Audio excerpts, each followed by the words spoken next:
이번에는 이혼과 재산분할 그리고 양육비를 동시에 해결하기 위한 이혼 조정 신청서 작성 방법에 대해 알아볼 텐데요. 영상을 끝까지 시청하시면 이혼 조정 신청이란 무엇인지, 사례를 통하여 어떠한 경우에 이혼 조정을 신청할 수 있는지, 신청할 때 알아야 할 관련 규정은 무엇이 있는지 알아보고, 신청서를 구체적으로 작성하는 방법과 필요한 첨부 서류는 무엇인지 확인하여 신청서를 작성할 수 있습니다. 그리고 샘플과 함께 영상을 시청하시면 내용들을 더욱 쉽게 이해할 수 있습니다. 결혼한 부부가 이혼하기로 협의했다면 이혼하는 방법으로 협의 이혼을 많이 생각하실 텐데요. 미성년 자녀가 있는 부부가 협의로 이혼한다면 최소한 3개월의 숙려기간이 필요합니다. 하지만 이혼 조정 신청을 한다면 별도의 숙려기간이 필요 없기 때문에 비교적 신속하게 이혼을 진행할 수 있습니다. 이러한 이혼 조정 신청은 신속하게 이혼할 수 있는 것뿐만 아니라 이혼한 뒤에 발생할 수 있는 재산분할, 양육권, 양육비의 청구, 면접 교섭 등의 사항을 모두 한 번에 결정할 수 있는 장점도 있습니다. 그럼 이번 영상에서는 이혼과 재산분할 그리고 양육에 관한 사항을 결정하기 위한 이혼 조정 신청서 작성 방법에 대해 알아보도록 하겠습니다.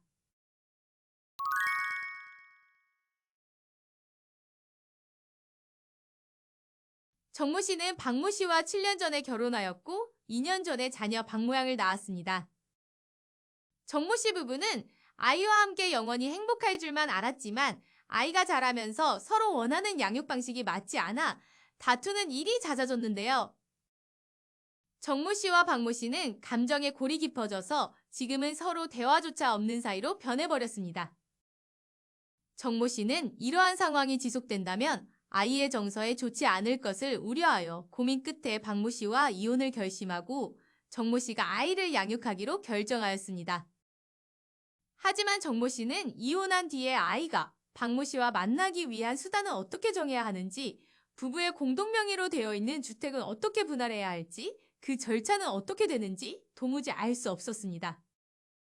그리고 정모 씨는 이혼한 뒤에도 재산과 관련된 분쟁이 생길까봐 걱정도 되었는데요. 그러던 중에 정모 씨는 조정 신청을 통하여 신속하게 이혼을 진행할 수 있고 또 재산분할 등 나중에 발생할 수 있는 분쟁을 모두 해결할 수 있다는 사실을 알게 되었습니다. 그래서 정모 씨는 박모 씨와 이혼하면서 재산분할과 양육에 관한 사항을 협의하여 이혼 조정 신청서를 작성하려고 합니다.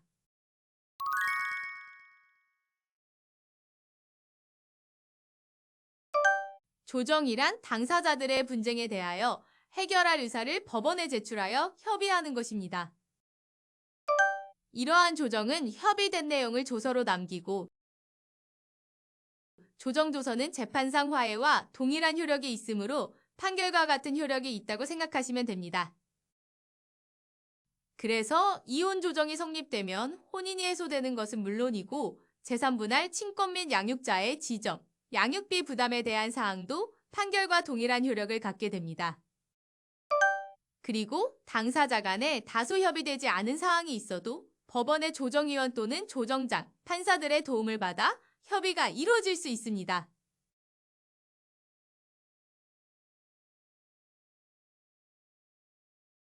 그래서 이번 사례처럼 양당사자가 이혼과 재산분할 그리고 양육에 대해 어느 정도 협의했다면 이혼 조정 신청을 통하여 신속하고 정확하게 이혼 절차를 진행할 수 있습니다.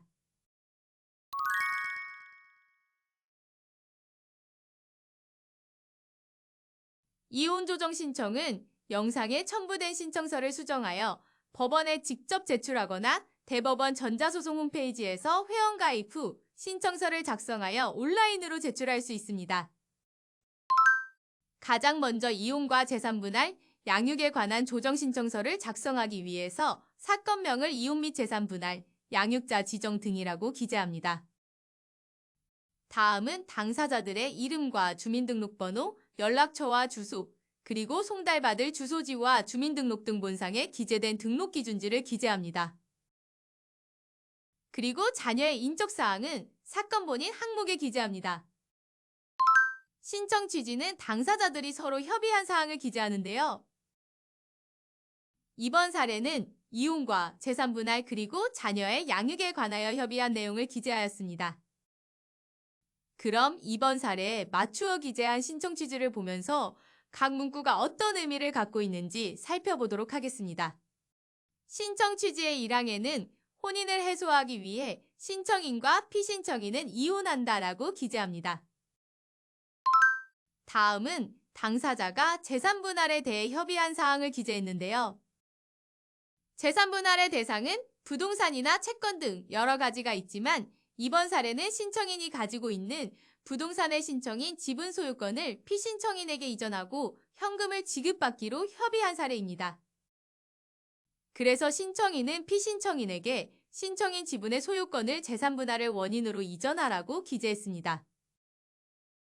이번 사례처럼 여러분들이 상대방에게 부동산 지분 일부나 소유권 전부를 이전하는 경우라면 소유권 이전 등기의 원인 사실을 재산분할이라고 구체적으로 기재해야 하는데요. 그래야 부동산의 이전 등기를 용이하게 할 수 있고 불필요한 세금들이 발생하지 않습니다.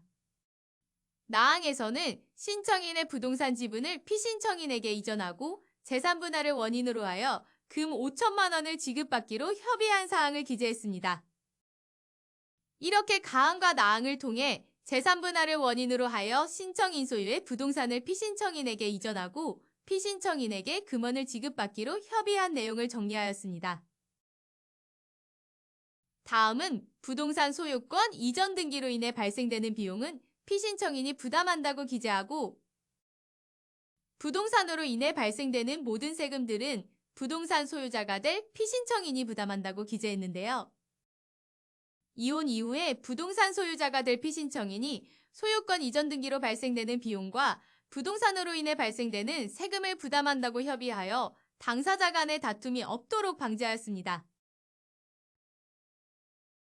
그리고 부동산에 설정된 근저당 채무는 피신청인이 면책적으로 인수한다고 협의하여 재산분할 이후에 발생할 수 있는 법적 분쟁을 방지하였습니다.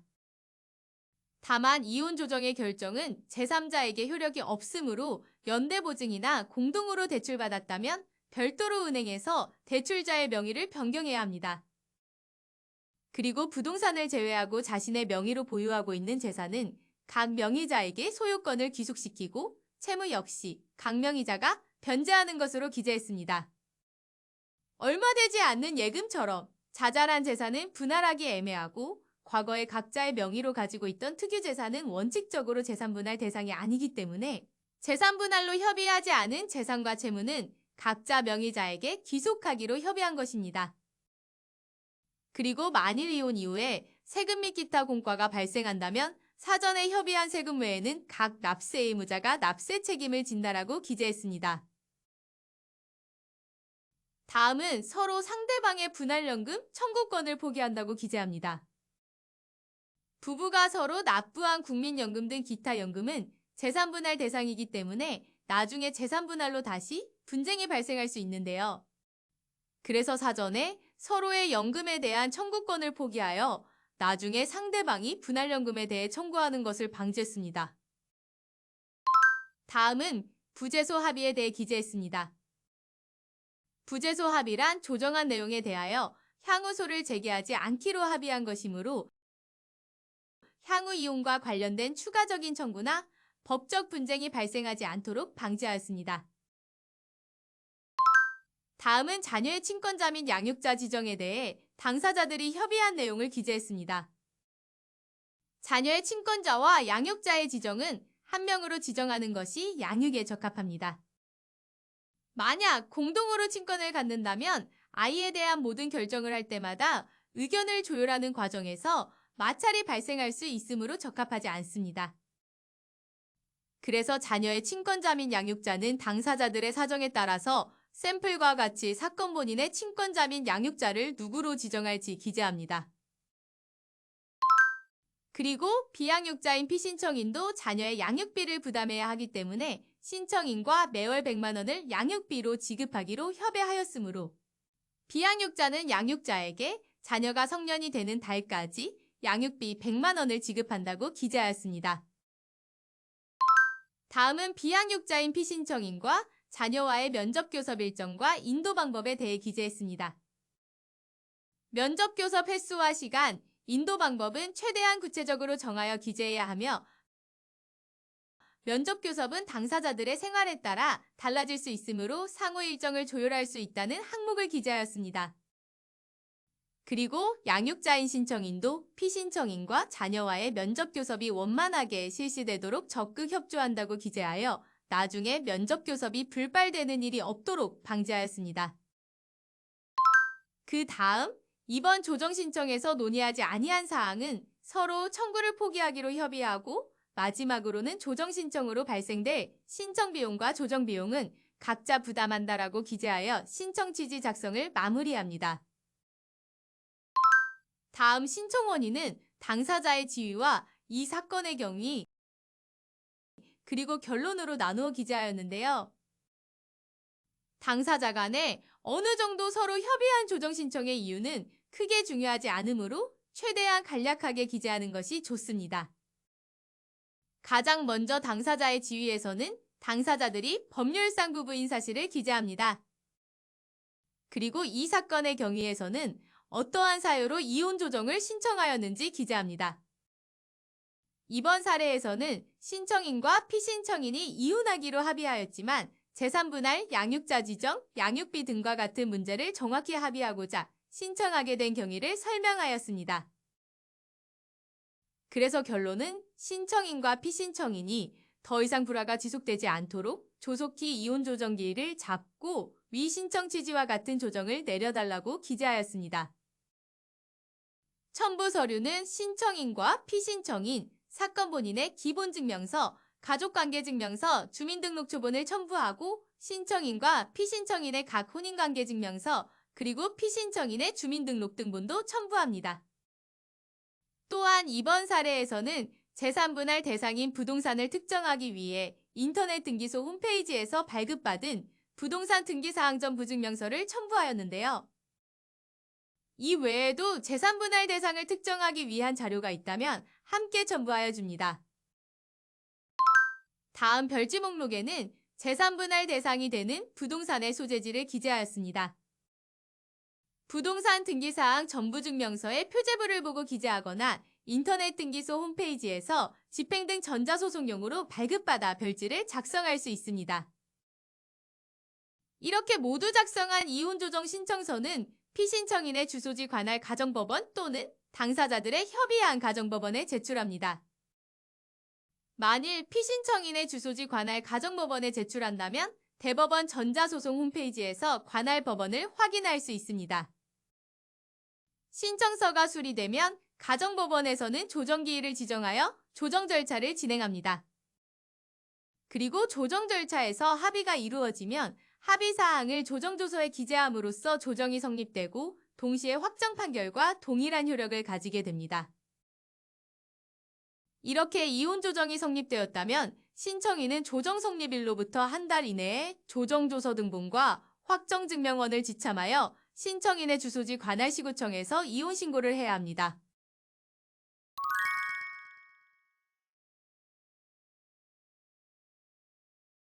이번 영상에서는 이혼과 재산분할, 그리고 양육에 대하여 어떻게 조정신청서를 작성해야 하는지 알아보았는데요.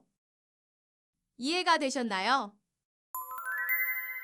이혼 조정 신청을 통해 이혼한다면 이혼뿐만 아니라 재산분할을 한 번에 결정할 수 있습니다. 재산분할로 부동산 소유권을 이전하고 대신 현금을 지급받기로 협의하였다면 원인을 구체적으로 기재하여 불필요한 세금이 발생하지 않도록 해야 하고 자녀의 양육에 관한 사항은 당사자들의 사정에 따라서 달라지기 때문에 서로의 사정을 최대한 고려하여 협의한 사항을 구체적으로 기재합니다. 또한 부재소합이나 분할연금 청구권을 포기하기로 협의하여 나중에 발생될 법적 분쟁을 방지할 수 있습니다. 하지만 아무리 합의사항이라도 너무 일방적이거나 사회 질서에 반하는 사항이라면 조정이 성립되지 않을 수도 있습니다. 그럼 여러분들도 상황에 맞춰 신청서를 작성해보세요.